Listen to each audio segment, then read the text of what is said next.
Orion is a B&M Giga coaster located at Kings Island in Mason, Ohio. The ride was built in 2020, so it's a very recent addition to the park's lineup. Kings Island fans have been begging for a Giga for as long as I can remember, and they finally got it. This was definitely one of the most highly anticipated attractions I've seen in a while. The ride was built up for a very long time. The ride's opening was also postponed and pushed back to July due to COVID, but that really didn't kill the hype around this attraction. It has a 287-foot lift hill, as well as a 300-foot drop. The ride reaches speeds of up to 91 miles per hour and features 5,321 feet of track. Orion dominates the park's skyline with its impressive height and its bright blue track. It's located in Area 72, a section of the park themed after space exploration, as well as paying homage to the year Kings Island opened, 1972. The entrance plaza is very open and modern. It definitely all feels new even though that area of the park is relatively old. When they put Orion in, they enhance the rest of the area. There's a bit of theming in the queue, but don't expect a ton, just enough to say that there is theming. However, there are some cool Easter eggs found in this queue line. You will see signs that say stuff like Radium XL200, which is in reference to Magnum XL200 a few hours north of Kings Island at their sister park Cedar Point, or Sedimentary 325, which is a reference to a ride at another one of their sister parks. But what everyone wants to know about is the ride experience, because man, this coaster looks impressive, and it's definitely intimidating when walking around the area. After leaving the station, the train goes up the 287-foot lift hill.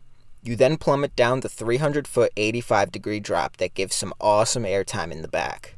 Now, a lot of people don't consider this ride a Giga, and I can see why, but this drop definitely feels more like a Giga than a Hyper, which is why I still classify this as a Giga. It's a very long, drawn-out drop like the ones found on Fury 325 at Carowinds or Leviathan at Canada's Wonderland. The train then heads into a 174-foot tall wave turn. This element is definitely unique, but for me it was the weakest moment of the ride. After the wave turn, you rise up into a large 202-foot turnaround that gives some good forces. After that, the train turns and hits a high-speed low-to-the-ground airtime hill, which is definitely the highlight of the ride as you are flying over this 56-foot tall hill. Following this is a much larger airtime hill at 147 feet that gives a bit of floater airtime much like the ones on B&M Hypers.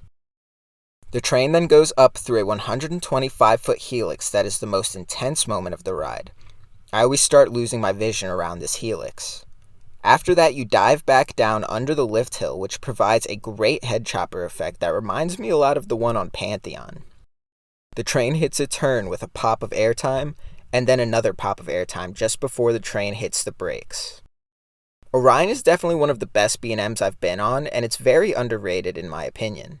It's my favorite ride at Kings Island, and it really surprised me the first time I went on it. One of the few B&Ms that really wow me. It's very similar to other B&M coasters while also being unique in its own way. I'd say it's just under Fury for me. Fury is a bit longer and low to the ground, so it feels even faster. But don't sleep on Orion because I did, and man was I wrong for that. Orion rounds the park out nicely and is the reason I visit Kings Island every year now.